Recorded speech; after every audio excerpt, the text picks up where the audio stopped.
Santa. Dear Santa Claus. We would like some games to play together.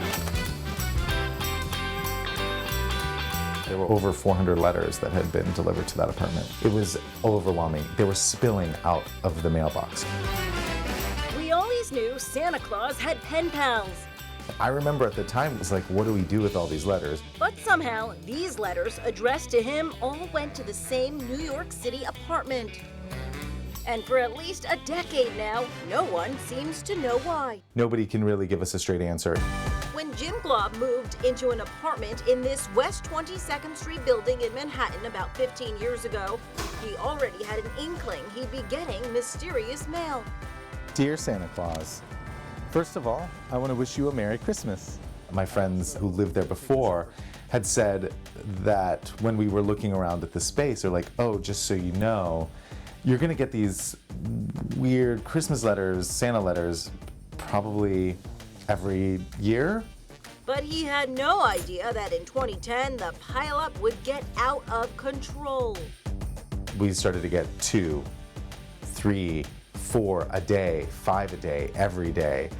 Until December, I mean, we were getting about 30, 40 a day. This was very unusual. Some of them were from mothers who were writing for their 2-year-olds. I have 3 children, Lisette, 10, Samantha, 6, and Kayla, 2. Unfortunately, I'm a single mom and it makes me really sad. I can't handle it anymore. They were from kids who needed coats, shoes, bags, basic necessities. It was really overwhelming to read some of these letters. I felt extremely in a bubble.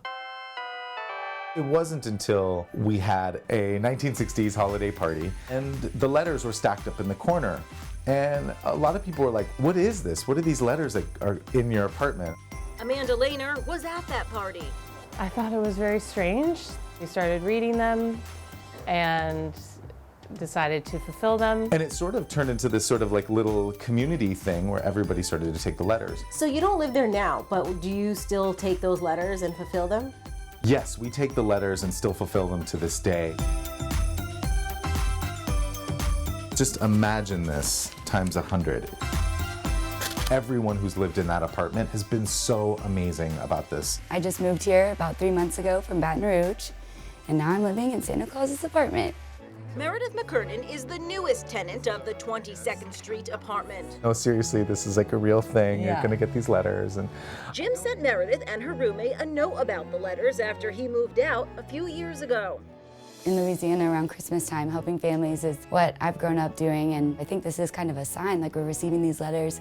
How can we not, want to help out if this is Santa Claus's apartment? I can't even tell you, like, it is so heartbreaking to read some of these stories. You just want to help, Yeah. You just want to do what you can. Yeah. Even if it's buying a small little gift for a family, like that would make their Christmas, It does, it makes a big difference.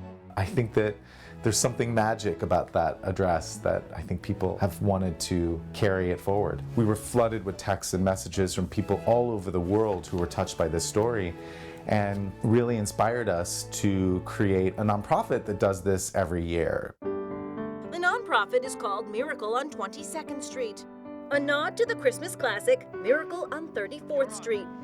Every one of these letters is addressed to Santa Claus. The post office has delivered them. We connect families in need with real-life elves, meaning that you can adopt a family will write a letter to Santa, they'll upload it to our website, and you can adopt them right away and be able to get them the things that they need for this year. What I want to show is you can go through and pick which family you'd like to fulfill, and you can do as many as you'd like. I have a background in nonprofit communications, so it was a natural fit for me to help them out, put together the nonprofit. I do all the fun admin stuff and just keep it moving. Oh, this will be great. We have a network of 2,000 elves now.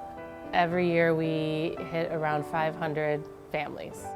I thought it was very inspiring and I wanted to be part of it. Being Santa's helper is important for Nadia Fortini. My goal has always been to help children, empower them to be the best they can be.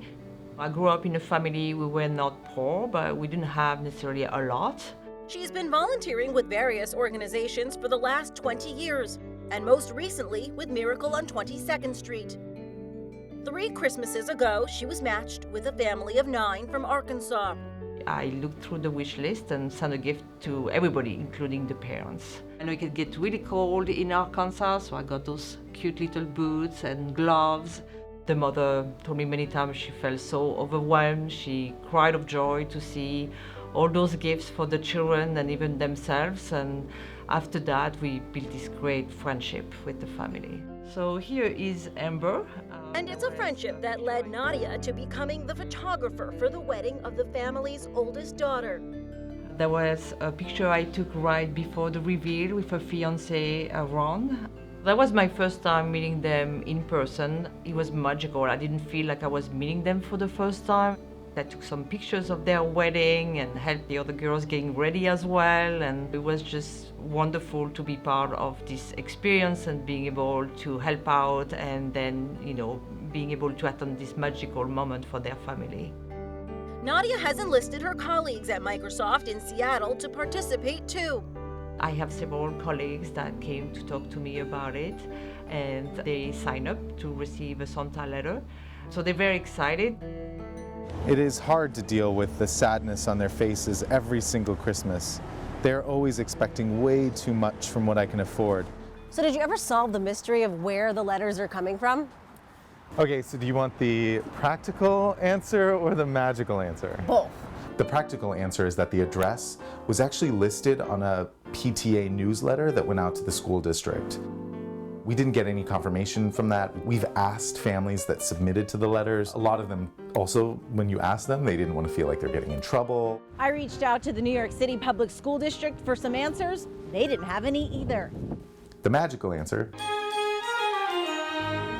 The area of Chelsea in which that apartment is located is in a place that used to be called Chelsea Square. Chelsea Square was owned by a gentleman by the name of Clement Clark Moore. Clement Clark Moore is the author of the famous poem, "'Twas the Night Before Christmas." When the poem came out, there was thought that people had found his address and wrote him letters to Santa to see if they could help him this year. Chelsea's always been a bit of a magical place. Jason Haber is a real estate expert and a New York City historian. Clement Clark Moore did not live in this house here. He did live in the area though. So it's hard to say why the letters are going here. So what does the U.S. Post Office have to say about the mystery? Well, when I spoke to them, they told me they don't know.